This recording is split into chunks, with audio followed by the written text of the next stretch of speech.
Saya Amanda Manuputi. Saya Yasmin Alvina. Saya Najwa Shihab. Dan saya Putra Nababan. Anda bersama 360, 3 Fakta Membuka Mata dalam 60 menit.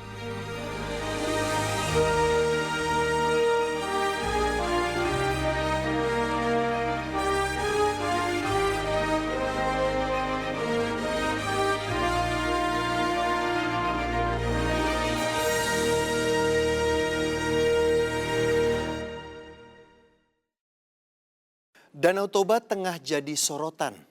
Festival peringatan kemerdekaan Indonesia bahkan digelar di danau ini. Ribuan warga terlibat secara kolosal. Ini menjadi simbol dari target pemerintah, menjadikan Danau Toba sebagai tujuan wisata bertaraf internasional. Namun, Amanda Manuputi menemukan fakta danau vulkanik terbesar di dunia ini tidaklah sesiap yang dibayangkan untuk menyandang predikat destinasi wisata dunia. Mengapa demikian? Kita ikuti penelusuran Amanda Manuputi. Kita hitung bersama-sama dalam bahasa kita.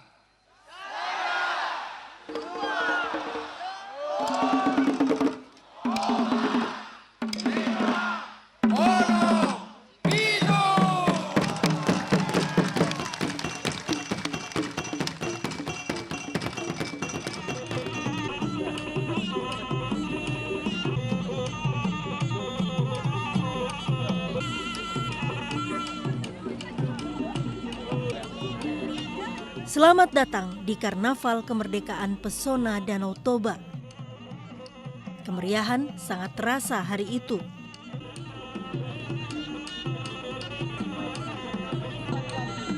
.3.500 orang mengikuti pawai budaya yang diselenggarakan di Kecamatan Balike, Kabupaten Toba Samosir, bercampur dengan keriaan masyarakat menyambut kehadiran Presiden Joko Widodo di Danau Toba.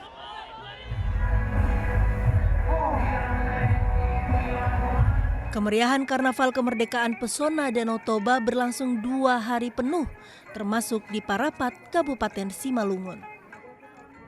Di atas panggung terapung, di Pantai Bebas Danau Toba, artis nasional ikut tampil menghibur. Dan puncaknya, slang tampil menghibur warga Parapat.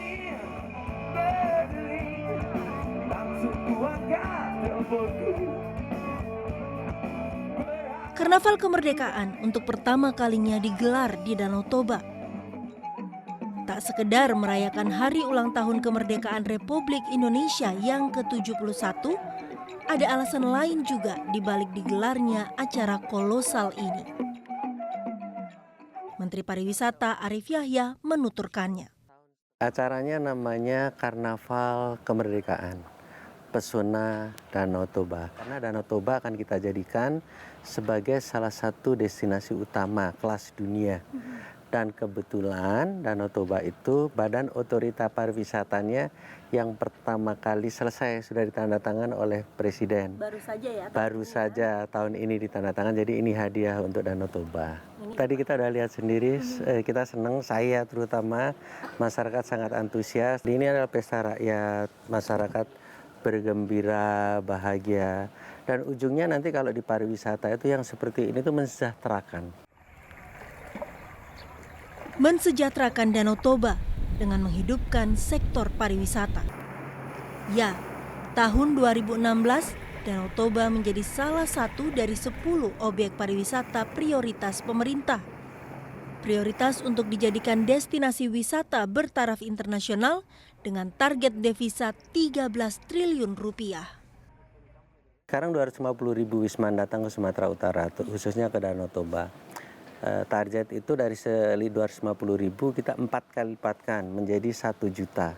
Apa artinya 1 juta? Wisman itu akan mendatangkan devisa sebesar 1 miliar dolar atau sekitar 13 triliun.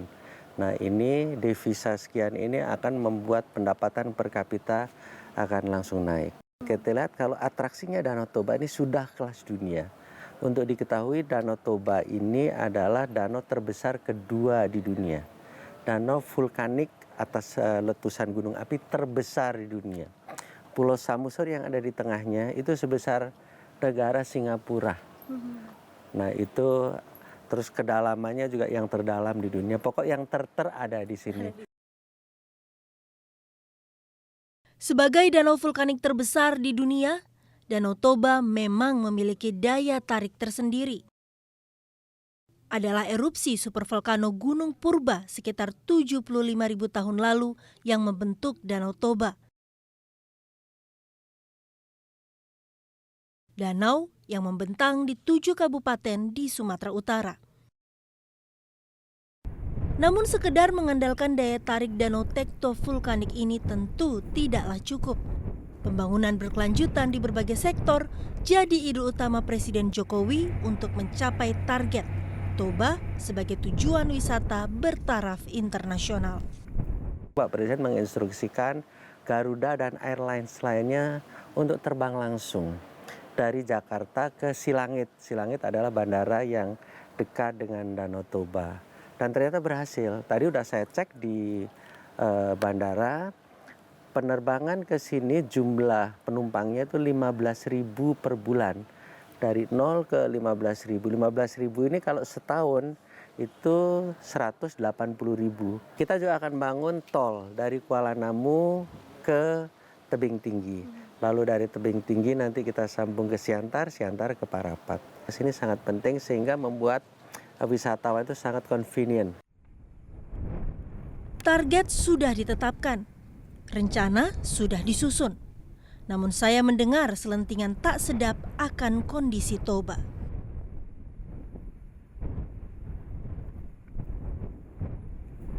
Ini yang saya temukan. Pesona keindahan Danau Toba memang mampu menghipnotis setiap mata yang memandang. Dari kejauhan, keindahan Danau Toba seolah tanpa celah.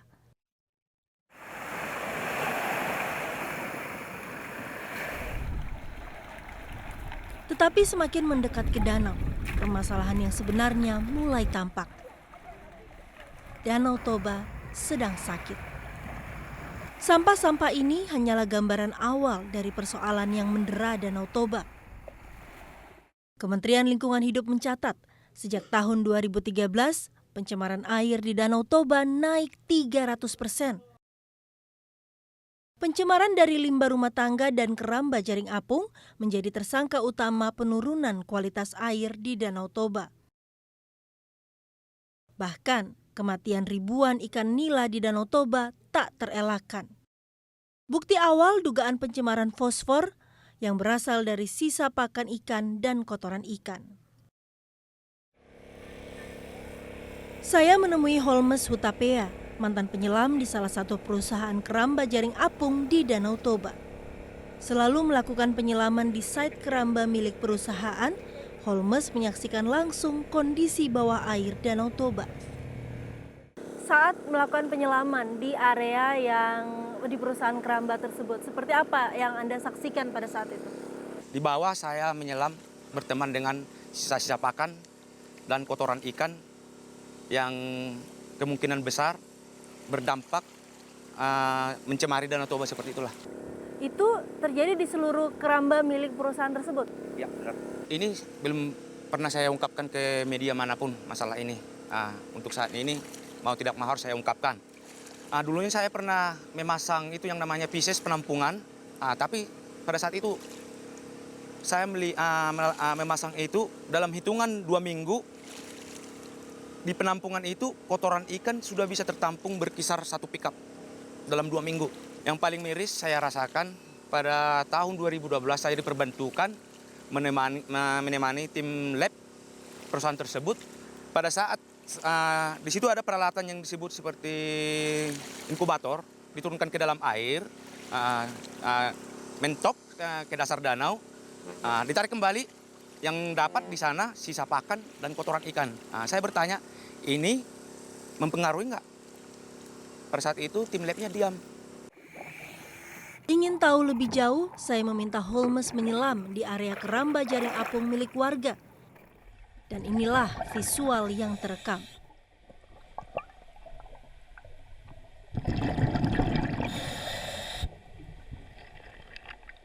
Tumpukan sisa makanan ikan bercampur dengan feses ikan mengambang tidak saja di dalam keramba tetapi juga di areal sekitarnya. Keruh. Kondisi seperti ini tercipta dari belasan keramba saja milik warga. Saya tidak bisa membayangkan seperti apa kondisi air di bawah keramba-keramba milik perusahaan besar yang beroperasi di Danau Toba. Meski tidak bisa menyelam di area sekitar keramba perusahaan, kami menyaksikan langsung operasional keramba jaring apung di Desa Pangambatan, Samosir. Di lokasi ini terdapat 80 keramba jaring apung untuk pembesaran ikan nila. Sehari-hari, pakan ikan yang disebar dalam tiap keramba bisa mencapai 1 ton. Ikan dari keramba di Danau Toba ini jugalah yang biasanya diekspor ke Amerika Serikat dan Eropa. Kita bicara mengenai keberadaan keramba jaring apung di wilayah Danau Toba seperti itu. Saat ini banyak yang atau mulai diperbincangkan bagaimana efek yang ditimbulkan oleh keramba jaring apung itu terhadap penurunan kualitas air di Danau Toba. Upaya-upaya yang kami lakukan dalam budidaya perikanan ini, tentu ini kan orientasinya juga orientasi bisnis dan juga memperhatikan lingkungan. Tentu orientasi kita dalam menghasilkan ikan yang baik itu, dengan manajemen budidaya ikan yang baik akan menghasilkan kualitas dan mutu ikan yang juga dapat diterima untuk orientasi pasar ekspor. Dalam hal ini kami juga melakukan bagaimana menggunakan pakan yang baik. Kita juga gunakan pakan apung. Itu juga terhadap isu-isu yang beredar, artinya kontribusi pencemaran, yang jelas ya kontribusi tetap ada. Tapi bagaimana mengelola limbah itu tadi dengan baik, tentu orientasinya kita mengikuti aturan yang berlaku, yang juga kita ada monitor kualitas air, yang juga selalu dilakukan pengambilan sampel untuk sampel air Danau Toba sendiri oleh Badan Lingkungan Hidup Provinsi Sumatera Utara. Afrizal, humas perusahaan pemilik 553 unit keramba jaring apung yang tersebar di 3 kabupaten dengan luas area lebih dari 9 hektar. Ia membantah industri keramba menjadi penyebab penurunan kualitas air di Danau Toba. Ya, banyak faktor terhadap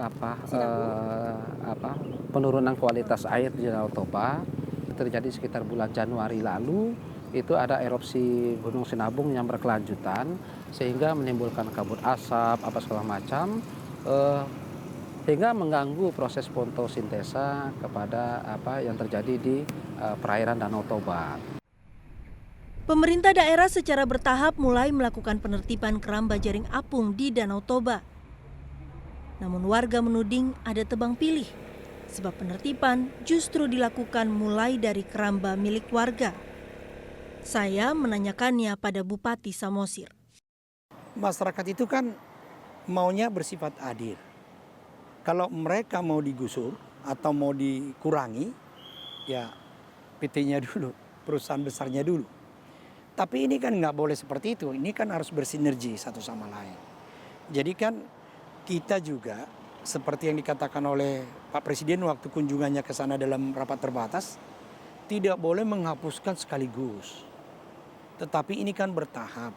Tentu kita juga harus berdiskusi dengan yang pemilik keramba jalapung itu. Mau seperti apa bentuknya. Kita kan perlu diakomodir. Karena ini kan masyarakat kita juga. Jadi kan kita tidak boleh hantam plomo, tidak boleh seperti itu.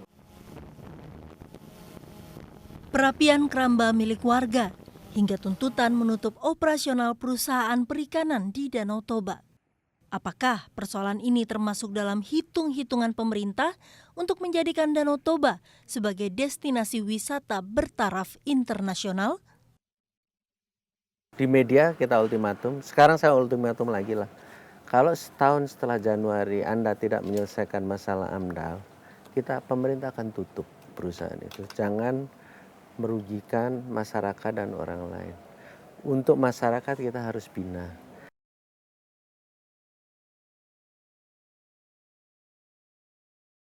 Gunung terpotong karena aktivitas pertambangan di area Danau Toba. 360 segera kembali.